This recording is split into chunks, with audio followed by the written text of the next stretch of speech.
When did the first UFO appear in the skies over our world? Could it be that alien beings are the wellspring of our evolution? Are there scientific findings that alien life is interacting with life on Earth? Astounding connections between alien beings and the history of humankind in this chapter of UFO Diaries. The mystery of the UFOs continues to be one of the most puzzling riddles facing our world today. What are these things that so many witnesses have seen streaking through the sky? Are they piloted by beings from another planet? And perhaps most importantly, why would extraterrestrial travelers come here? Is there something special about the Earth or the human race that draws these beings to our world? And if so, what is it? Many UFO researchers now believe that the answer to these questions may lie in our own history. One theory, for example, is that alien beings may have suddenly developed a profound interest in us on the day we exploded our first atomic bomb. Did visitors from another world fear that we had then become a threat to other life in the universe? That with our primitive rockets we might launch devastating weapons at other inhabited worlds? There may be convincing evidence to support this theory. It was, after all, shortly after the development of atomic power in 1945 that the first official flying saucer report was filed. In 1947, private pilot Kenneth Arnold was flying in the mountains above Mount Rainier, Washington. When he landed, he claimed that there were 9 silvery discs that he saw following him up there that were going, and he estimated, 1,700 miles an hour. He described the movement of these craft as being like a saucer skipping across water. The reporters were very excited about this, and one of them coined the term flying saucer, and that took off. But were the 9 objects Kenneth Arnold saw really the first UFOs? During World War II, there were the Foo Fighters, luminous objects which would follow bombers on their way to bombing targets in Germany. Or do objects seen in our skies earlier in history suggest the real mission of the alien visitors? Well, in 1896 in California, people began to see what they thought was the solution. A phantom airship appeared over Sacramento in November of that year. They saw this big searchlight and an object behind it that presumably had propellers or wings or something of the sort. It moved into the rest of the country, particularly in April of 1897, and you would get any number of descriptions. One illustration from Minnesota shows something that looks like an aerial country ham with lights. Then there's another one from Texas that looks like a swallow-tailed football with bat wings. But there were several thousand reports made during 1896 and 1897 from all over the country of this strange object. And the newspapers over the next 2 months gave all sorts of illustrations of what this supposed secret invention looked like. Is it possible that the phantom airships were in fact the same kind of UFOs seen by witnesses today? If so, we may find we must look even further back in history to find the first UFOs. Okay, over here, I have some drawings that they're over 400 years old. Recent discovery of documents over 400 years old have many skeptics re-examining their position on these ancient witnesses of UFOs. In the 16th century self-flying saucer? Whoever did these drawings apparently saw something. There were sightings in the 16th century as well, and these were usually ascribed to religious portents, signs from God. In August of 1566 in Basel, Switzerland, these large black globes floated in the sky, and in April 1561, these objects appeared over Nuremberg. When we enter into the 16th and 17th centuries, we enter into a golden age of UFO-type sightings. John Calvin said that a miracle happened every day.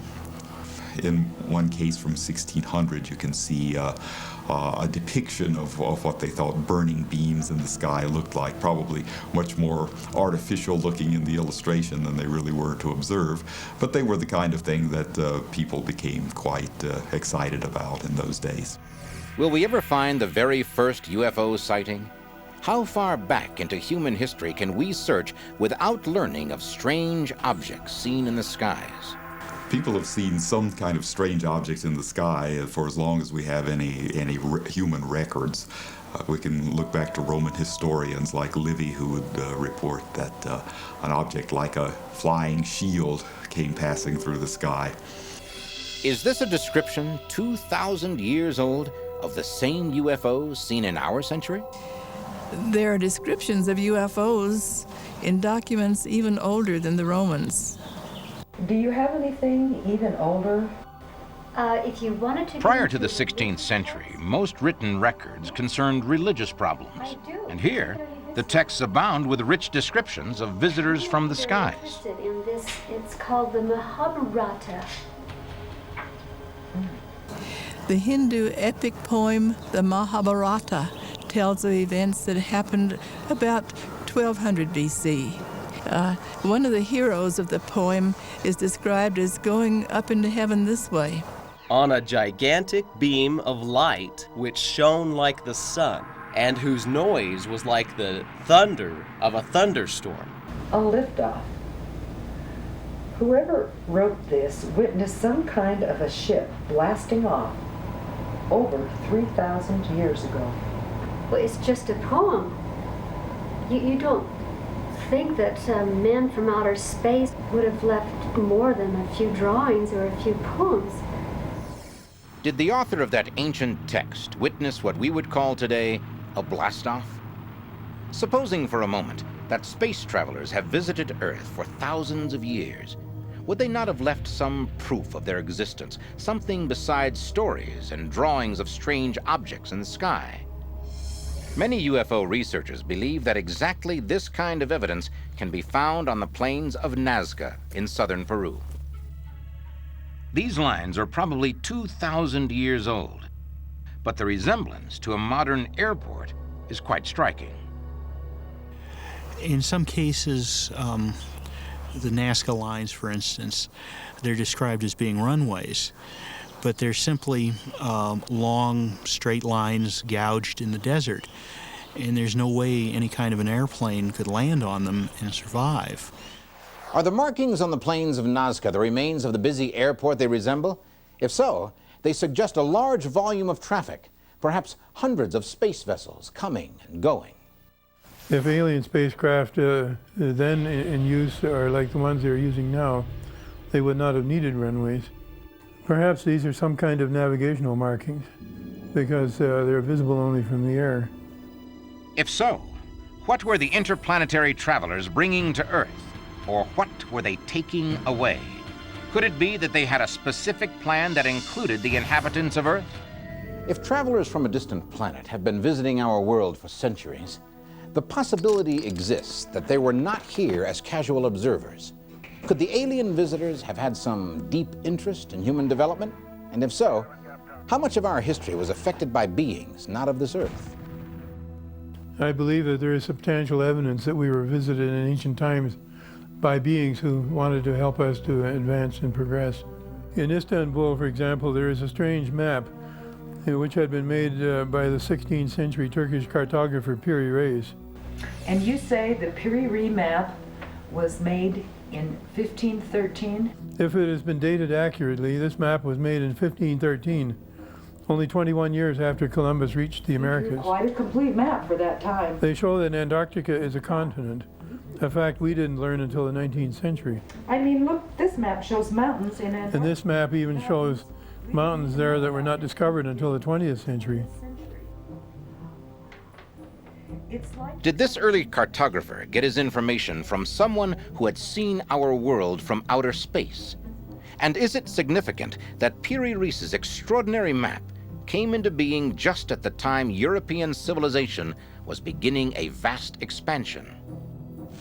Could alien beings somehow have taken an interest in the course of human progress? If so, their involvement may have been vast and far-reaching, including many scientific advances literally handed down from the heavens.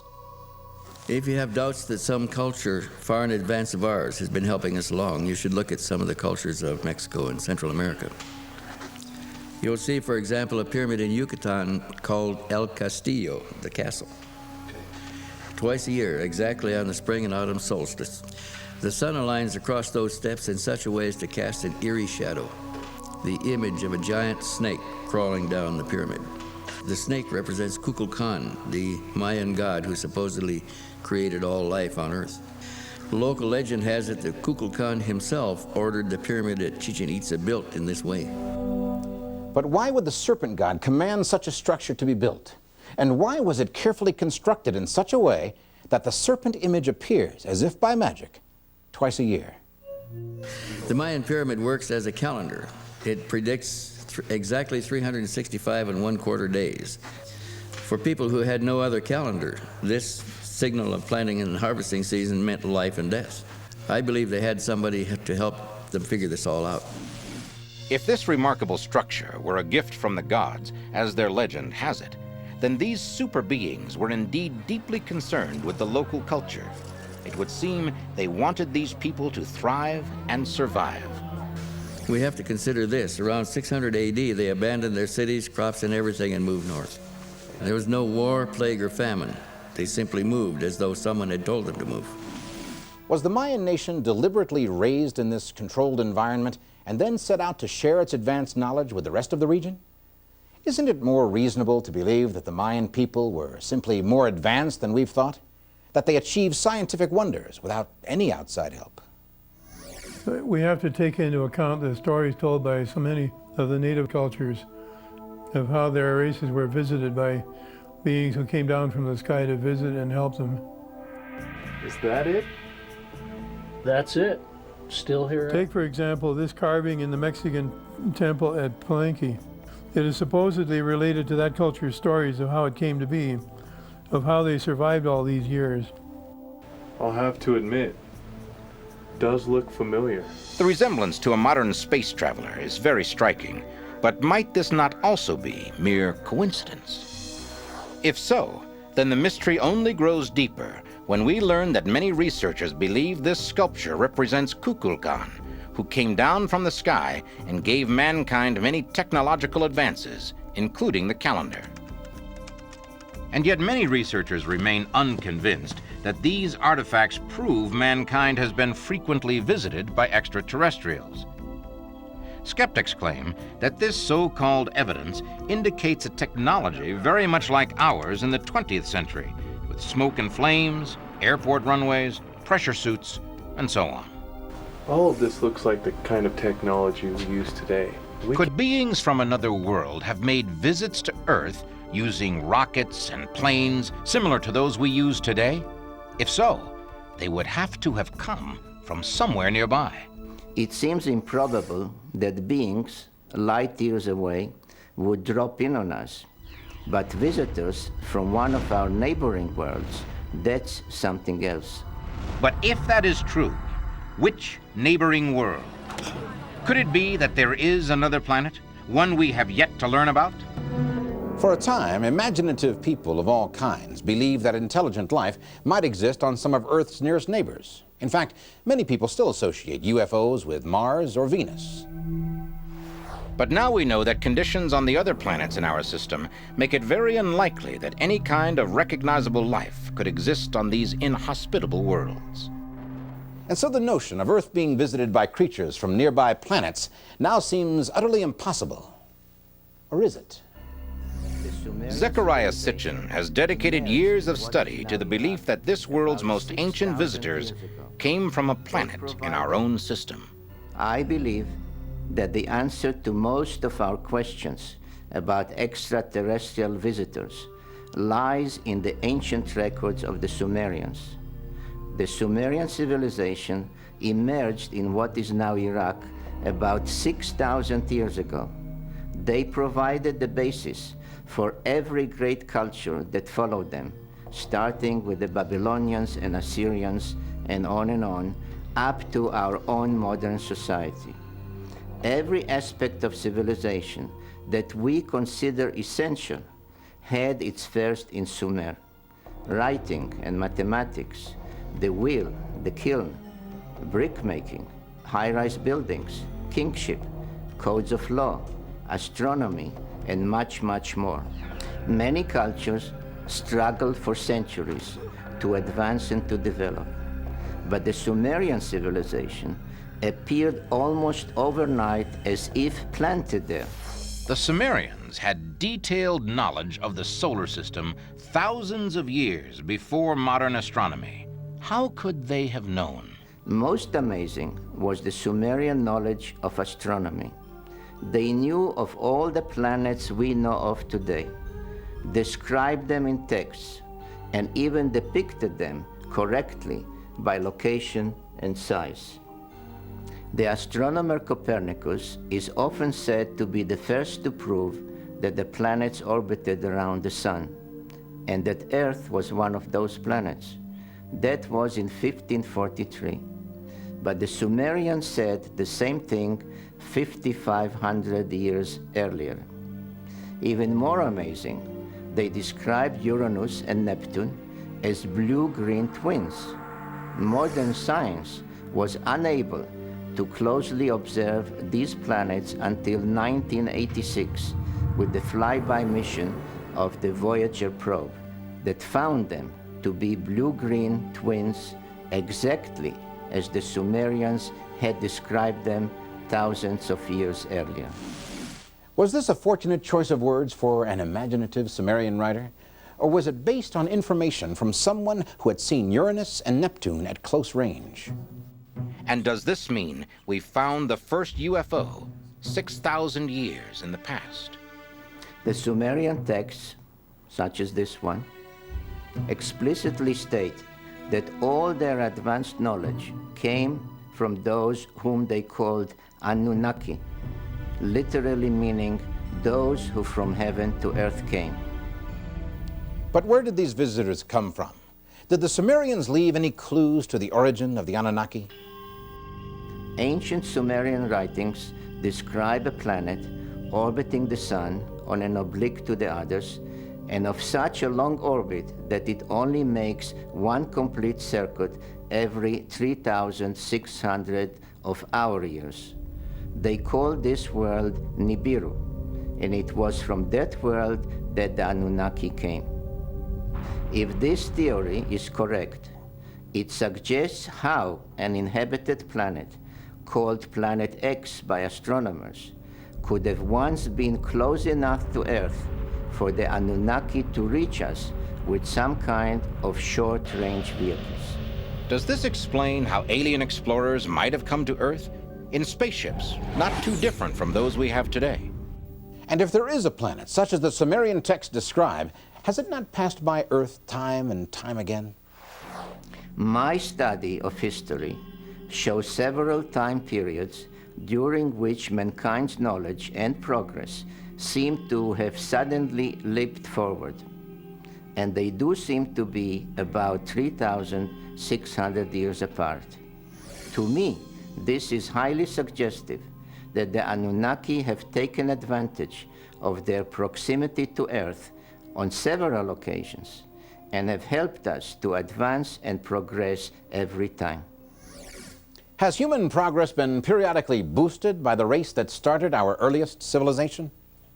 Or are we part of a cosmic science experiment?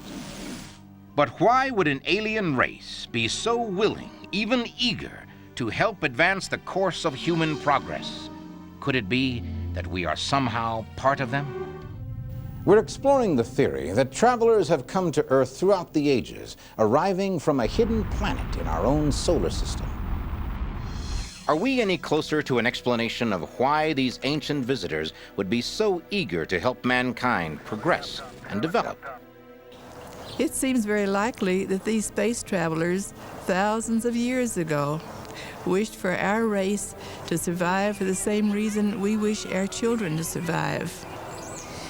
Maybe it was these beings who seeded this planet with their own life forms, and we may be, in a real sense, their children. If that is true, we've found the first UFO, and it's the one that brought us here to this world we call our home. In fact, this theory may be supported by the biblical account of the creation of humankind. The 6th chapter of Genesis tells us the Nephilim took the daughters of men as wives, and these human women bore children to them, and these were the mighty men who were of old. Could this refer to the alien visitors the Sumerians called the Anunnaki? Did men from another world mate with human females, producing hybrid offspring? Yes, the evidence is very convincing. We may well be mixed breed descendants of humans and extraterrestrials. In fact, according to ancient records, the females whom the Nephilim married were offspring of Adam, himself created by an earlier genetic manipulation. Wait a minute. Look at this. It's DNA. Could it be that the ancient Sumerians actually knew something about genetics? We have only recently discovered the key to our genetic structure, the twisting coils of DNA. But here is the same depiction on a Sumerian artifact from 5,000 years ago. It illustrates the process by which the Anunnaki jumped the gun on evolution and created Homo sapiens. Is this the ultimate discovery in the study of UFOs? In finding the earliest alien visitors to Earth, have we also revealed that they are our ancestors? Yes, we are partly of the same genetic makeup, created in their image and after their likeness. Does this explain why ancient depictions of visitors from the sky often resemble human beings? Have we traced the first UFO and discovered ourselves? The modern UFO belief system, in a way, has become part of modern American society's creation myth. You have these all-powerful beings who are responsible for everything we do not understand. In a way, they're equivalent to Zeus and Hercules in Greek and Roman mythology. So in a way, they are just the latest chapter in the great human mythological story. Will these stories ever be confirmed as truth? Will the ancient astronauts return to check on our progress? We can only wait and see. And meanwhile, continue puzzling over these strange clues in the pages of the UFO diaries. Thousands of eyewitnesses claim to have seen alien visitors. But do we really know what they look like? Has the U.S. government actually studied the bodies of alien beings? What could aliens from another world hope to gain from visiting ours? Join us as we attempt to discover the true nature of alien visitors to our world in this chapter of UFO Diaries. At the heart of all of our UFO diaries is one persistent question. If intelligent life forms are visiting our world, what are they like? Are they our friends or our enemies? Apparently, more people than ever now believe that humankind is being visited by extraterrestrials. Their opinions have been molded by what appears to be an overwhelming body of evidence, from reliable eyewitness sightings of UFOs to strange marks left at landing sites, to stories of face-to-face contact with beings from another world. But if these beings do exist and are visiting us, what do we really know about them? If they truly are interacting with humans, isn't it imperative we learn what their true mission is? UFO researchers have been searching for that answer since 1947, when a private pilot named Kenneth Arnold saw an amazing group of aircraft. His description of what he saw sparked the widespread use of the term flying saucer.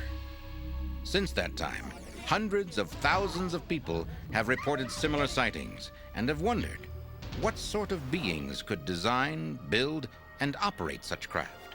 And why have they come here? Then, in the summer of that same year, an incident occurred that many people now claim should have provided a final answer to the mystery of the flying saucers. We know that some sort of extraterrestrial object crashed in New Mexico in July of 1947. But according to the first-hand witnesses, there was no vehicle made on Earth. Apparently the bodies and the metallic debris were impounded by the military. If all of this is true, and the evidence strongly suggests that it is, then our government, for some reason, has taken the stance that the general public must not be told the truth. But why? Why would our government wish to conceal the fact that alien beings have come to our world? And do we know for certain that they have concealed such evidence? All you need to do is pick up a couple of well-documented books who have done the work we should be doing, which is going through the Freedom of Information Acts and requesting the covert or the secret information that has been kept from us that will verify for anyone who doubts our government's involvement in their own words, in their own documents. But if the real nature of alien visitors is being hidden, who are the guardians of this secret? Some groups call it the Wise Men, the Magi, Magic 12, MJ-12, was an organization that was apparently appointed as early as 1947-49 to deal with this issue, to study it, to establish some policy and make some policy on how are we going to respond? How are we going to deal with the reality of extraterrestrial alien involvement? Now, an organization very much like that still exists, but they don't call it MJ-12 anymore. It is literally a multinational, multi-agency, international organization trying to keep the lid on this thing, to keep the cover on it, to control the release of the information. In my opinion, there's a lot of reasons why the government and NASA would want to cover up this situation, but I think there's one main reason that seems to wash mostly for me. In my mind, it starts with the Brookings Institution report in 1961. NASA contracted the think tank in Washington to kind of project what would happen if our planet was to find an extraterrestrial artifact, or even extraterrestrials themselves. The Brookings report concluded that one consequence of our exploration of space might be a face-to-face confrontation with extraterrestrial intelligence. They advised Congress that such an encounter would inevitably throw the world into chaos. Any more advanced society that comes and meets one of lower level is the lower level society is automatically absorbed by the technologically advanced one, culminating in the collapse of religion and government throughout the world. And this is something I believe that the leaders of our institutions simply wouldn't want to face. They put a great deal of effort into concealing what they do know about the extraterrestrials. What I found yesterday in my field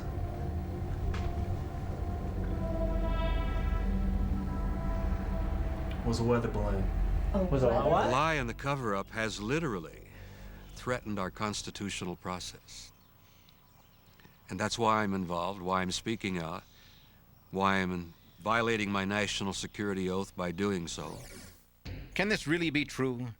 If there is some terrible secret concerning the true nature of alien visitors, what can it possibly be? Is it simply that intelligent life is not limited to the planet Earth? I think that there might be a way to gently let people in on what I consider a very acceptable fact that we're not alone in the universe. Because eventually it's going to affect the lives of every man, woman, and child on the planet. And it's crucial that people start to pay attention. It's crucial that the government starts to tell us the truth. But according to UFO experts, the alleged attempts to conceal the truth about alien visitors has not been entirely successful. Hundreds of people have reported sightings of UFOs and contact with aliens. And from their stories, we may be able to piece together the secret that MJ-12 is said to be hiding. We can theorize that UFOs are made of substances not found on Earth. We know from our study of outer space that vessels traveling interstellar distances would be subjected to all sorts of stresses and unrelenting radiation. For example, there are many witnesses who have described the debris found in New Mexico in July of 1947. Despite being thin and fragile seeming, it has defied all attempts to cut it, burn it, puncture it, or damage it in any way. If this is true, then there is still nothing made on our planet that has such remarkable properties. But then, according to many witnesses, UFOs have always exhibited powers far beyond our current level of technology. We've concluded that some of the intelligences that we are interrelating with apparently are multidimensional. That really upsets a lot of people. I find it exciting, but it bothers a lot of people. They walked right through the wall. The implication of Earth being invaded by multidimensional beings is frightening, if we assume their intentions are to do harm. The ability to somehow move effortlessly through what we regard as solid objects is one of the characteristics of alien beings that makes modern scientists shudder. Maybe they're not like But does the concept of multidimensional beings have any validity? Is such a thing possible? That concept in itself turns our idea of physics, the old Newtonian Einstein idea of physics, totally upside down. So if UFOs are made by beings who are masters of such advanced technology, what could they gain from visiting our relatively primitive world? And for that matter, do the countless reports of UFO sightings all describe the same vehicles, the same visitors to our world? How reliable are these reports? Can they be checked and cross-checked? Have the witnesses really seen an alien? If so, do these creatures come from one planet with one mission? Or are there countless varieties and species, each with a different purpose? A growing number of UFO researchers claim that the United States government has for a half-century had undeniable proof of extraterrestrial intelligence and had hidden that evidence from the general public. But is it not just as likely that reports of encounters with alien beings are really nothing more than dreams, hallucinations, and imaginations run wild? I don't think you can argue with the thousands of reports, visual reports, sightings by credible people that have happened over the decades. I and other researchers, we get these drawings and we look and we compare. And somebody in California has drawn something that looks like what somebody drew in Pennsylvania or New Jersey. These people have never seen each other. They don't know anything about each other's lives. And when you start and lay out all of these drawings and you say, what are the patterns that people have been reporting for decades? They break down into this category of what is known as the grays. Sort of like we talk about Kleenex and Xerox now. There is this gray. And yet, many of the most reliable witnesses have reported seeing aliens of widely differing types. There's a number of aliens visiting here. It's not just a simple they. It's a very complex they, and they seem to be coming from everywhere on every kind of business, doing everything. From personal knowledge, I can talk about two different kinds. From research with other people who've had the experiences, I know there are more different physical reported types. People will describe creatures that look like a kind of a blend, half human, half alien. There's another group that appears to have something like a reptilian quality. The pupils of their eyes are vertical. I have personally seen the insectoid or praying mantis type creatures. And then there's another group that about 8 feet tall, very pale, no hair at all, that are basically humanoid, but they're massive people. We may be dealing with over a dozen separate groups, maybe even more. We really don't know. The variety of aliens that have been described over the years may suggest that Earth is being visited by representatives of many different worlds. The problem is that it may also prove that the witnesses are simply not telling the truth. Would it not be more convincing evidence if everyone who claimed to have seen an alien being described the same features? There are some variations, but about, I'd say, 85% of the descriptions fall in a particular range. The vast majority of reports are of small beings, gray, maybe 4 feet tall, a little bit higher, a little bit taller, a little bit smaller sometimes. If enough witnesses describe the same kind of alien, we could build up a detailed description of the alien race that seems to be most frequently visiting our world. We have very large heads. No hair, no nose to speak of, no ears, a little slit for a mouth, very thin, pointed chin, thin body, thin arms, thin legs. They have a tiny little thin neck, and many people are amazed that this little neck will hold this big head upright.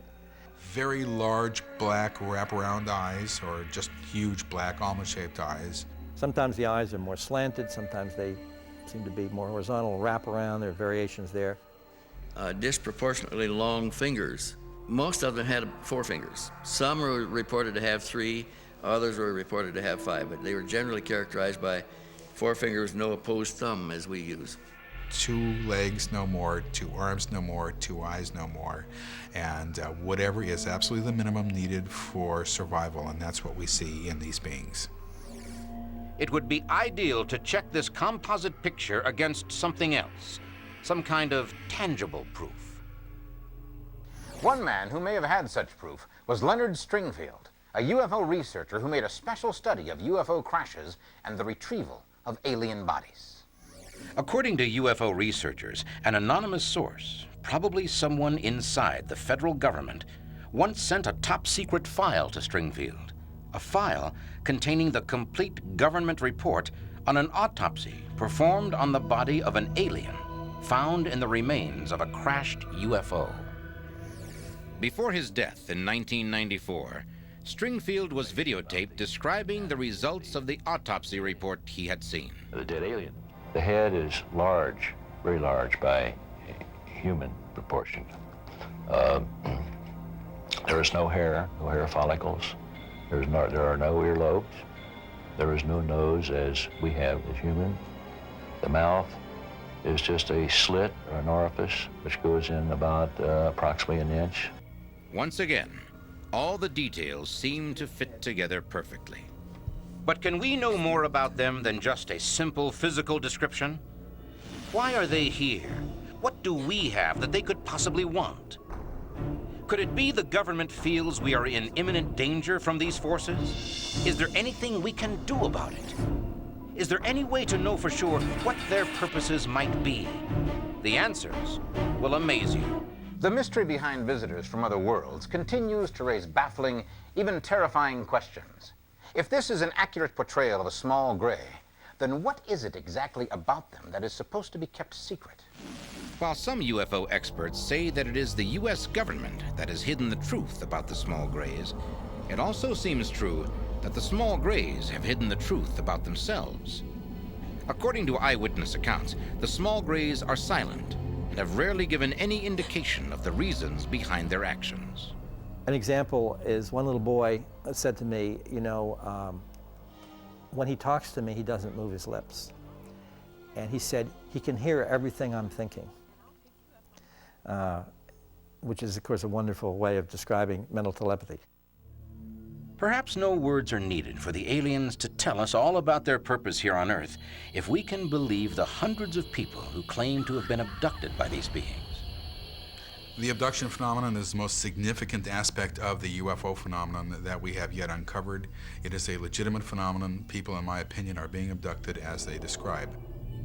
If the accounts are true, then all around the world, human beings are routinely taken aboard UFOs against their will and subjected to a procedure very much like a medical examination. Does this tell us what the small grays are really like? It looks as if they're scientists interested in gathering data, and they have no empathy for the emotional trauma they are inflicting upon their victims. Not unlike our scientists taking a chimpanzee out of the wild, putting a tag in its ear and throwing it back in the troop to see how it reacts or something like that. Are we being monitored by the small grays the way we observe the habits of lesser creatures on our own world? Or is there more to it than that? Many experts now believe that alien beings want something from us that goes far beyond mere scientific knowledge. But what? What could humankind offer to a race that travels the stars and commands technology far in advance of our own? The current agenda of involvement with humans is one in which we are a resource from which they harvest a number of materials. People have sperm taken, they have eggs taken. Are the aliens collecting genetic material from human beings? And if so, why? I have concluded, and this is a personal view, but I find that a lot of other researchers have reached the same conclusion, that the human race is very likely a hybrid race, and that we probably initially were seeded on this planet, and that I believe we have been genetically manipulated continually from the beginning of our history until today, and the process is still going on. Could it be that the purpose of alien involvement with Earth is purely genetic? Is it possible that the human race is simply being harvested for some unknown alien purpose?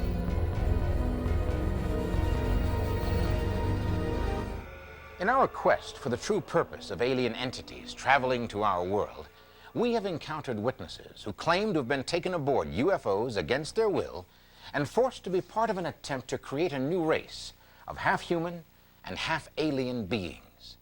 But can this incredible sounding story really be true? Well, now these things are not as off the wall sometimes as you think. We feel that the production of these offspring of the hybrids is one of the major purposes of the abduction phenomenon, but we don't know exactly why yet. But there definitely seems to be a situation in which this hybridization program, or whatever one wants to call it, has moved into the production of certain people who look very, very human. Now, it's also highly possible that if the aliens can remove a fertilized ovum from a woman, an embryo, and bring it to term in their world that is, let's say, a hybrid, they could perhaps do that with 100% embryos, human embryos, 100% humans. Bring them to term and then raise that 100% human child in the alien environment. And if that person then is part of the alien operation, shall we call it, there would be no way to tell the difference.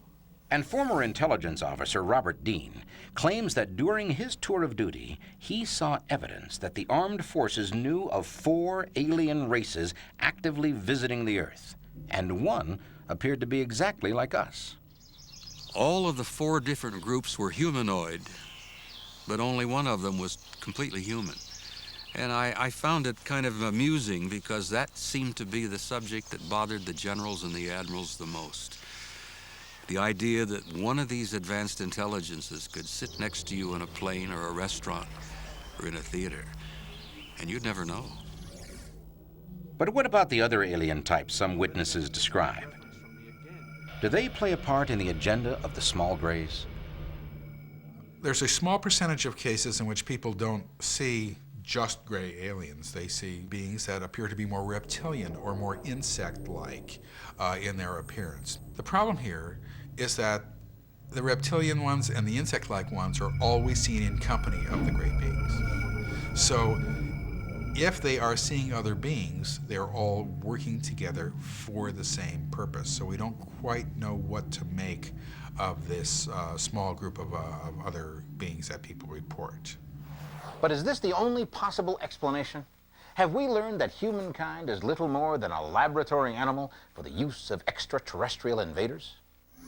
Isn't it possible that the aliens are here for some friendly purpose? There is not an iota of evidence that they're here to help or that they're here to hurt. We don't see them as coming here to do bad things to us, to kill us, to eat us, to take over our automobile dealerships and whatnot.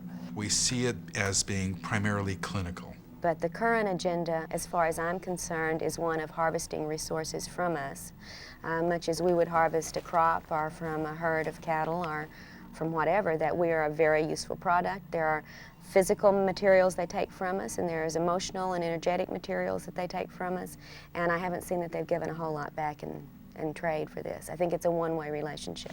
We're dealing with something that at this point seems incomprehensible to the human mind.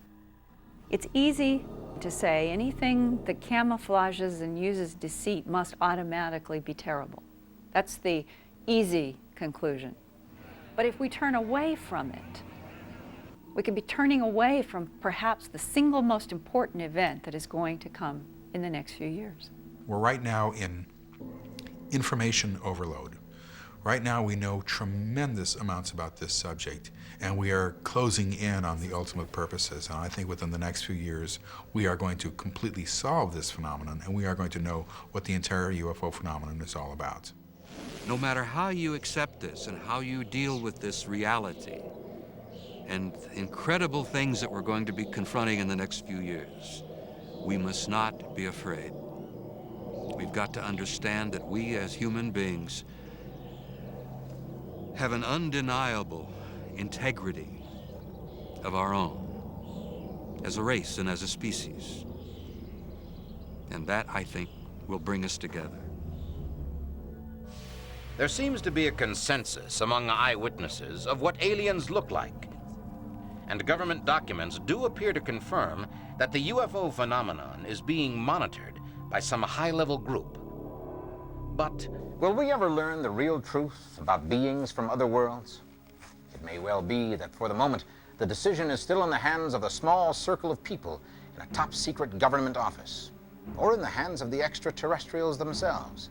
But in any case, for the time being, the real truth is locked away in a sealed chapter of the UFO Diaries. what are these mysterious and stunning shapes carved into the wheat fields of England?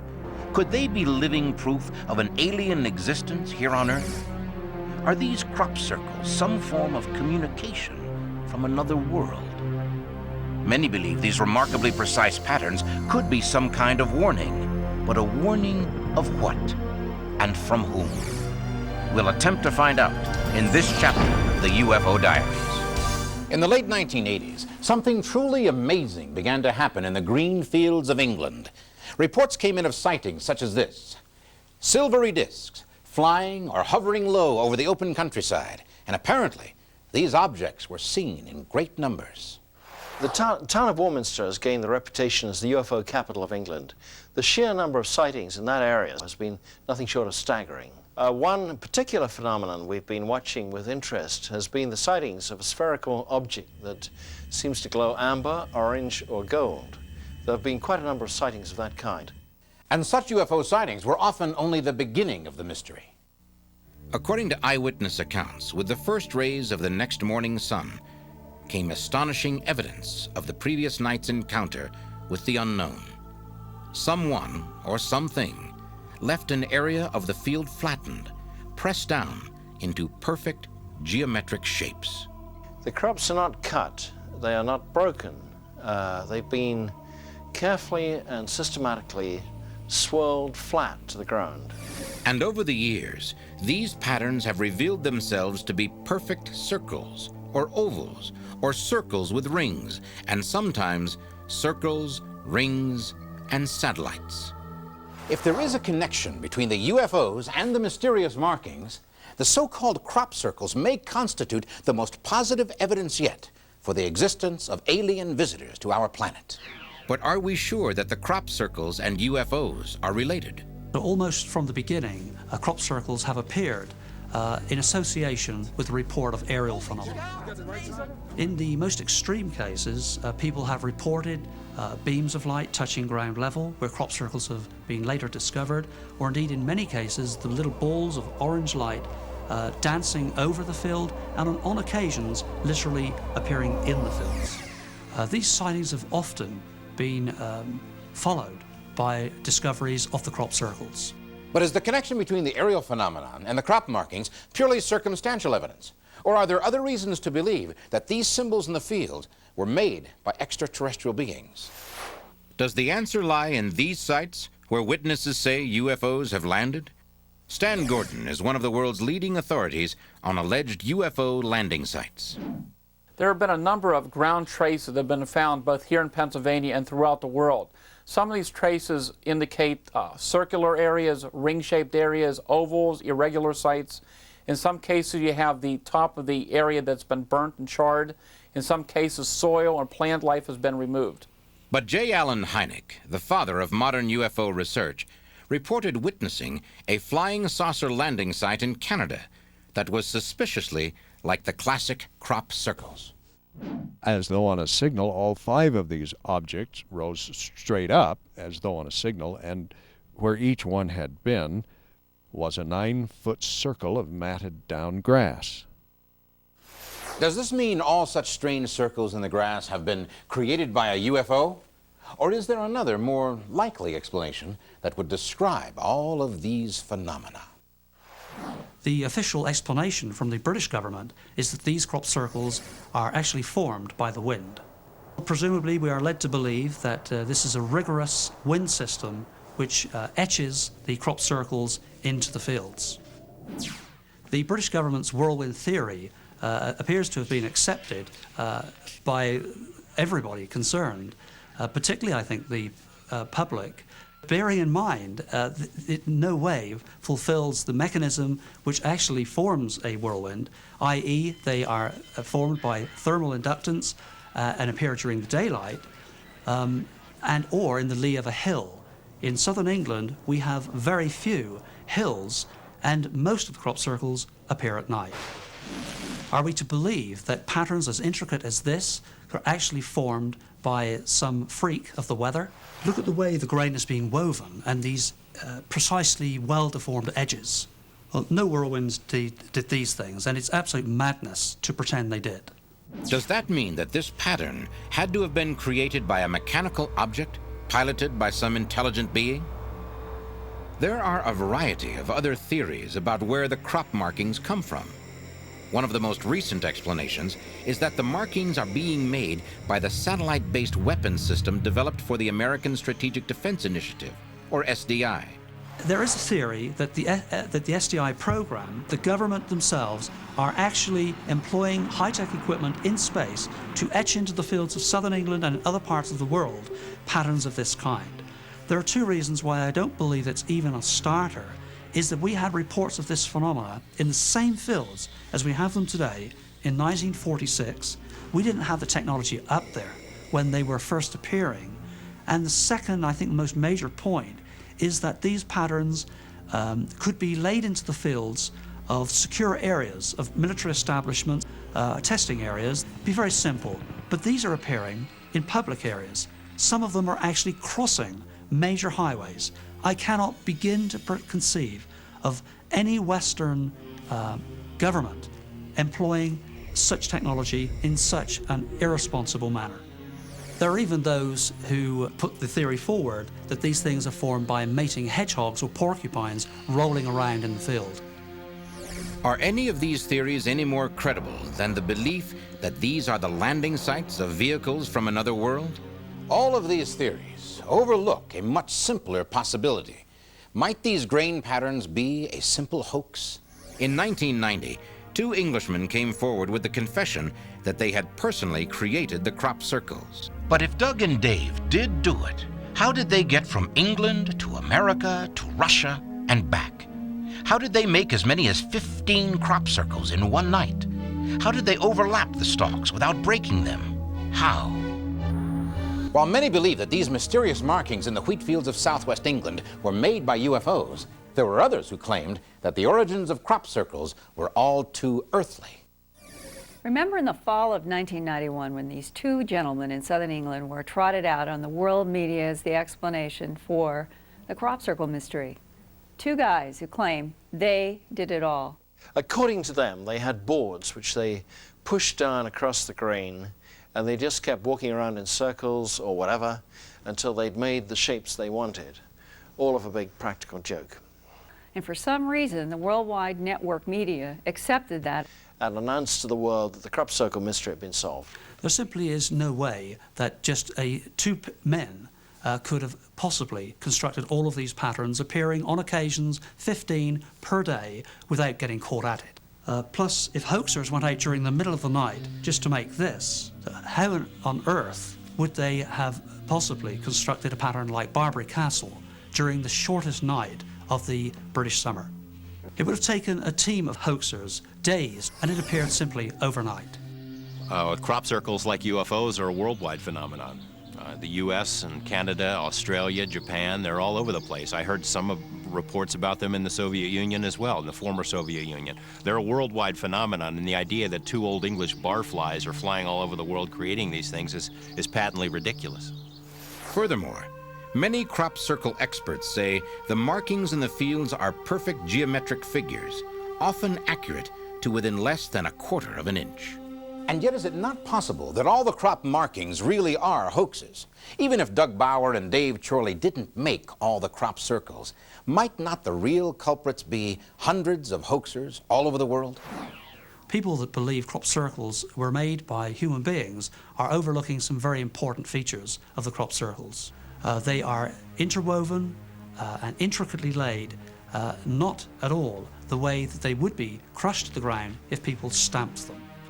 And chemical analysis of grains from a field where a crop circle had appeared suggests another change. that no human hand could have made.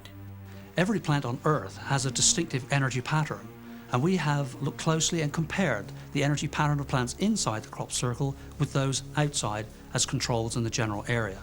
And this was a non-conventional plant analysis process, but they nonetheless secured a starch crystal from a single plant inside a single crop circle, and discovered that looking through a microscope, the lattice structure was very different to anything they had ever seen before. There are fundamental biochemical and biophysical changes at the respiratory cell level and the cell pit level of plants that cannot be hoaxed. Doug and Dave in southern England are not the explanation for formations that are worldwide, including rice paddies in Japan.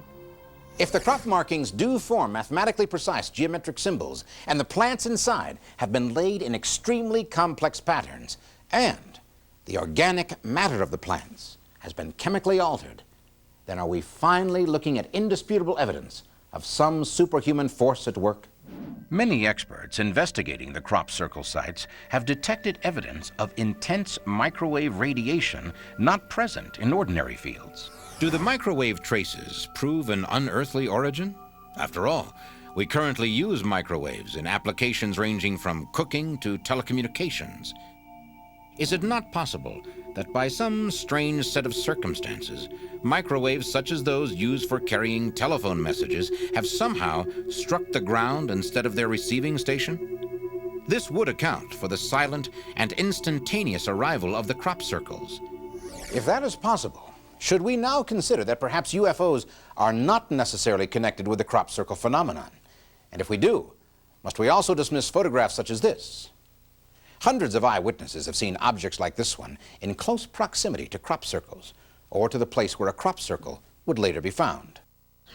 Well, I arrived at a field overlooking a wheat field, in fact, where there was a major crop circle at a place called Alton Barnes, very close to Stonehenge in England. There were 8 of us, scientists and engineers, some of whom are employed by the US government here. And what happened, at great surprise, out of absolutely nowhere, swooped a large British military army helicopter, bristling with technology. But he came in very, very close to us. We had no idea what he was up to at the time. We thought maybe initially that he was taking photographs of the crop circles that were already there. But he came to within, I would estimate, 40 feet of our heads, and there was nothing short, it was nothing short of harassment. I think there was a major attempt to move us out of that area. I had no idea why they would want to do that, because I've lived there for 48 years. But as if one wasn't enough, and the downdraft literally was pushing the hedge row alongside onto our vehicle, a second one swooped in behind him. These army helicopters were pushing us, attempting to push us out of the area. As we moved up the highway, as a public highway close to this field, they followed us behind the hedgerow. But then we stopped, and one of them moved away rapidly from us over the top of this large pattern and moved up to approached a small sphere of light, pulsing. I would estimate it was probably 18 inches or so in diameter. It couldn't possibly have missed seeing it, and in one frame of the film has simply disappeared and is now behind the helicopter. The helicopter appears to maneuver itself on its own axis to get a better view of this, because it's been now behind it. And my assumption is that the second helicopter is being told to back his helicopter up as opposed to turn it, and reverses his helicopter until this ball of light is now right in front of him again. And it simply disappears. With that, they hung around the area for just a few more minutes, and both of them made away. It is obviously an assumption. If I were pushed hard on what I thought they were doing, I would be, I think, forced to say that it seemed as if we were unwelcome. We had walked into an area where they were already engaged in something involving this very small ball of light, which we have had reported to us many times by people in that area. And 2 major patterns were already in the field, and the following day, a number of more major patterns appeared in that same area. What is it that the government knows and wants to keep us, the public at a complete arm's length distance from. If they have an understanding of what type or types of non-human intelligence are interacting with our planet, I'm nervous about the fact that they have kept a policy of silence, disinformation, and ridicule on phenomena that they themselves have been studying intimately for 50 years. Since the beginning of the 1990s, the overnight appearance of crop markings has been increasing geometrically. Now scarcely a day goes by in England that a new formation is not seen. Even more amazing has been the changes in the patterns. No longer simple circles and rings, the crop markings are now expanding, growing in size and complexity. If these markings are indeed the work of UFOs, then a sudden and remarkable change has taken place. In the past, it's always been believed that the pilots of these craft were endeavoring to visit the Earth in secret and to leave no trace. Now you might say, it seems they're deliberately leaving their fingerprints at the scene of the crime. Why? Why would secret visitors from another world suddenly want us to know of their presence here? Current evidence seems to suggest that crop markings are created by some kind of aerial phenomenon, possibly a flying craft of extraterrestrial origin. But do we know that for certain? Much of what we've learned about the formation of crop circles has been based on eyewitness testimony. A young woman told us about a globe-shaped UFO from which came a beam of light she described as being brighter than white. A beam of light which struck down across the dark sky into a field near the ancient mound of Silbury Hill. In that field was discovered the next morning a Celtic cross pattern of crop circles. Usually that's considered to be extremely good evidence, but in the case of crop markings, the most striking proof may come from what is not seen. Several people claim to have witnessed the formation of crop circles and state they did not see any silver discs or globes or tubes floating in the sky above them. In fact, all they saw was absolutely nothing that was causing this effect. There was no whirlwind or anything like that, and so it truly seemed that the stalks of grain were simply falling over of their own accord. We have more than 70 reports worldwide of people who claim to have seen things form. People describe frequently a buzzing sound. They will see the plants oscillating, whiplashing, and suddenly the effect takes place. And in less than 15 seconds, like opening up the fan, the plants are swirled and are lying to the ground. Many people describe seeing glowing lights, beams of light entering the area. Some describe as the golden ball of light enters the area, a loud explosion, a loud retort, a bang, at the same time as this particular effect takes place. Do these experiences with an unseen force argue for or against the culprits being UFOs? After all, many witnesses have claimed to have been watching a UFO when it simply disappeared or became invisible. But then why would UFOs leave such an obvious sign and sometimes conceal themselves while doing it? Or is there some reason why the crop markings must be made without its source being detected? Perhaps the only evidence most people would believe would have to come from a team of recognized authorities who have actually witnessed the formation of a crop marking. The Centre for Crop Circle Studies kept a close watch on the English countryside throughout the summer of 1991.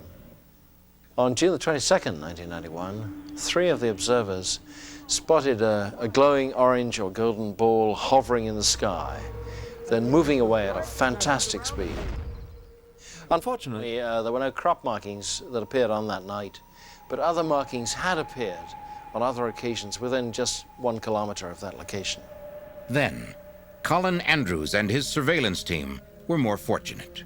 We set up a sophisticated surveillance operation in 1991 in which we deployed radar, low-light cameras, infrared, and we even stationed some dogs from a nearby farm in the field there. We secured the whole field with security, intruder infrared beams, and we're convinced that no human being certainly could enter that area without us knowing about it. But early that morning, we had fog formed, and without any effect on any of the equipment, no radar returns whatsoever, from the center of that fog as it melted away, was indeed this intricate pattern. Is that the purpose of the crop markings? For everyone to see them? Are they a message to humankind from some other form of life? As the years have gone by, the crop markings have been changing. They've been becoming increasingly complex and increasingly pictographic. In fact, many people now refer to all crop markings as agriglyphs, which simply means crop writings. If these are deliberately formed symbols, then it does seem logical that they have some kind of meaning. This is extraterrestrial, and this is communication. But if they are messages from space, some kind of attempt to communicate with us through writing or art, what is it that they're trying to say? If the agriglyphs are messages from some other life form, what do these messages say? And is there any way to decipher the code of the crop circles? Many people believe that the meaning of the markings is related to the place where they are found. For example, in England, the vast majority of the markings have appeared in the area around Stonehenge, and also Silbury Hill, which is the oldest and the largest man-made mound in all of Europe. In fact, one of the most remarkable agriglyphs ever found appeared with its axis pointing directly towards Silbury Hill. Since we know that Stonehenge and Silbury Hill were the works of an ancient culture with a surprising knowledge of astronomy, we may wonder if whoever is making these symbols in the crops in this area didn't give them this knowledge thousands of years ago. Could UFOs have been common visitors to southwest England throughout its history? If so, it might explain at least one curious coincidence. In the region of the June 1991 sighting of the golden balls in the sky, there are numerous hills that still carry the names they were given hundreds of years ago. Is it significant that one of those was long ago named Golden Ball Hill? It is possible that someone has been trying to contact us for a long, long time, but that we haven't understood how to receive this message. I believe the crop markings are indeed messages, but not perhaps letters or words as we might think of them. I believe they are messages to the subconscious mind, a reminder of some deeply hidden part of ourselves that knows we are just one of many intelligent races in the universe. These extraterrestrials have been manipulating life on this planet for eons.